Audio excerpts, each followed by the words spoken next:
Alright, John drilled all the holes for the cross members, and now he's tapping them, half 13s. The holes are drilled. Yeah, be careful about that. Yeah, tighten her back up again. You don't want to wobble around. So that's what he's working on. And I'm getting ready over there. I'm getting ready to cut the legs. This is cold rolled. I always use cold rolled steel, solid steel, for the front ends, because there ain't nothing else basically tough enough to take the abuse that we intend to give our machines. And we are very, very abusive of our machines. Why? Because we can. That's why.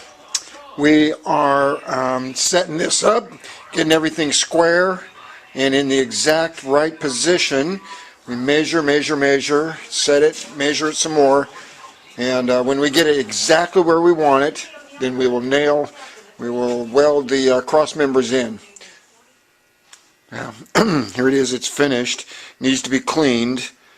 I may put a little bit of extra weld here so John has something to grind off, and we can make it smooth this off a little bit, just as a filler.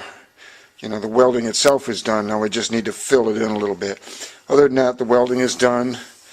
And the next part for this is to put the claw on, a couple pieces of metal here with the holes drilled for the rocker bolt goes through that. That's the next part of the front end. But the forks themselves are finished.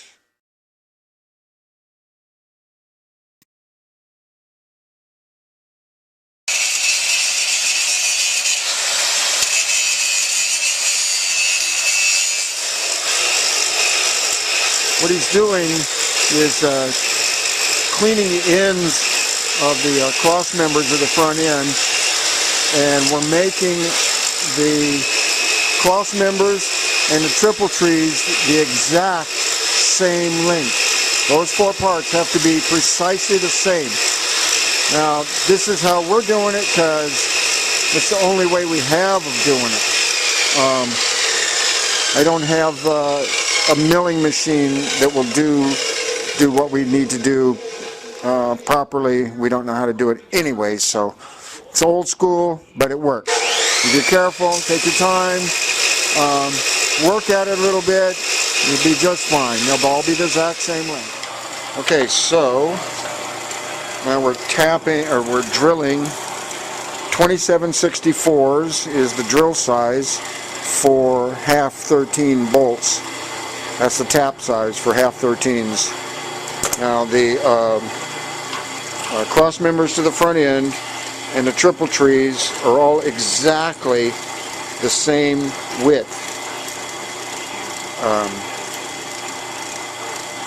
So that's it. He's drilling, and we're going to tap. And once we get these drilled and tapped, then we'll be able to construct the front end itself.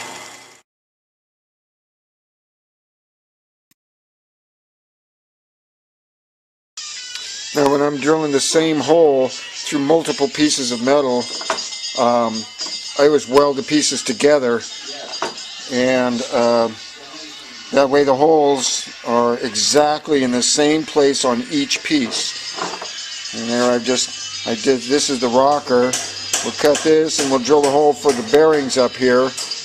And then when all of that's done, then we'll break them, we'll grind them back apart, and then we'll cut the shape of the rocker. And these are the claw pieces. Weld all four of them together. Just tack them up like that. Punch them and drill them all at once. Okay, that took a while, but we got the hole drilled. The head bolt goes through that hole. Now the next part of this is to take the welds, grind these little tack welds off, and then drill the strap holes in the side. Drill and tap these holes in the side. So there's 4 more holes that have to be drilled and then tapped. Okay, this is basically set up. This is the claw. This part is the claw, and it holds the rocker The rocker, the bearings go in here. That steel is at a machine shop being drilled out for the bearings. I got a friend that was willing to do it, so I didn't have to do it. And when it gets back, we should be ready to put the suspension together and finish the front end.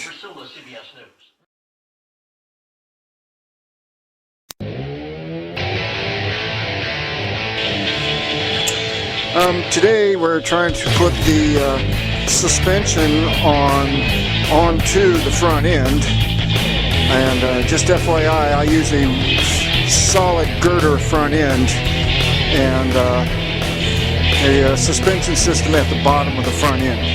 The front end itself is not suspended, only the front wheel is, just so you know. Anyways, these are the rockers, and I got them in position, and they're in line with the front end the way they're supposed to be. And the next part will be to build the bail, which is the part that runs from this side around the back to the other side, joining the two rockers together. That'll be the next part that we do. Yesterday, TJ came over and cut and glued the topper pad onto the upholstery or onto the foam, so the seats are now in fact ready to upholster, although we won't actually apply the upholstery until after they're painted, but they're ready to do the upholstery for. Okay, I've set the rocker up for a maximum amount of travel that I want. I want about a couple of inches, about 2 inches of rise in the axle. And of course it'll go below that, but and it's set up just a little tiny bit. I'll have just a little bit extra movement than that, and cut the bail at the appropriate angle, and determine that I want the bail to connect to the rocker fairly close to the middle of the rocker. This is 2 1/4 from there to there, and I just like that space. I think it'll work real good. Make sure that when you cut the bail, and we'll get to that in a minute, we'll cut the length of the bail, make sure to leave enough room for your fender to go in here. The fender has to go in there so that you have enough room there, because the fender is actually bolted to the bail itself. Alright, that's for that part. Alright, I got the bail tacked on pretty good. When I take this all apart to do the finish welding, it won't fall apart, it won't twist or nothing. It's just tacked on really well. Cross member here. I've left enough room for the fender to go in here, and it'll be mounted. There'll be a mount right here, and I may even put a little mount here because of the way the fender is. So we'll tear this all apart and do the finish welding, weld everything up, finish it, and then mount the fender and the suspension. Well, no, it won't. Okay, first off, let's see. Oh, next thing is the shock. The top of the shock mount goes right here, and the bottom will be down below, and we'll get to that. Okay, so I determined that the way I had the bail set up before, there was more throw than the shock absorber could handle. There's no reason to have 6 inches of throw if your shock can only handle 2 or 3. So I cut the tacks back off and reformed the bail a little bit, and did some grinding and cleaning and whatnot, and reset it where I think I got just the right amount of throw for the shock that I'm using, and so now I'm going to weld it up. There's the rocker and the bail, and there's a front axle. I may or may not use that. Anyways, we welded a little while ago. It's still pretty hot. I put it on the concrete to cool, let the concrete suck it more heat out. Flip it up and start grinding it, cleaning it up, making it ready to mount. And while it's off, I went ahead and welded the inside of the claws while the rocker was out of the way. Got that done. And this needs a little bit of just a little bit of grinding and smoothing up with a flapper disc. And we gotta get all of the slag off and stuff, clean it up a little bit.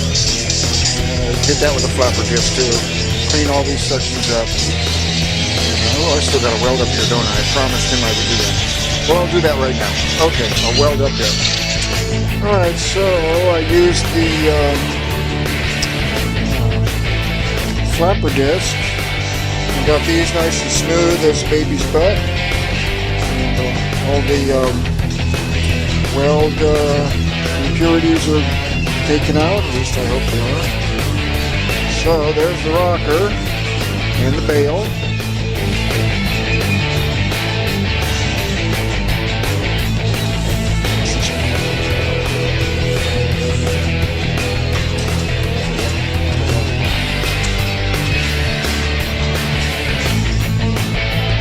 Okay, here's the it's nice and easy. I got it all slick down there.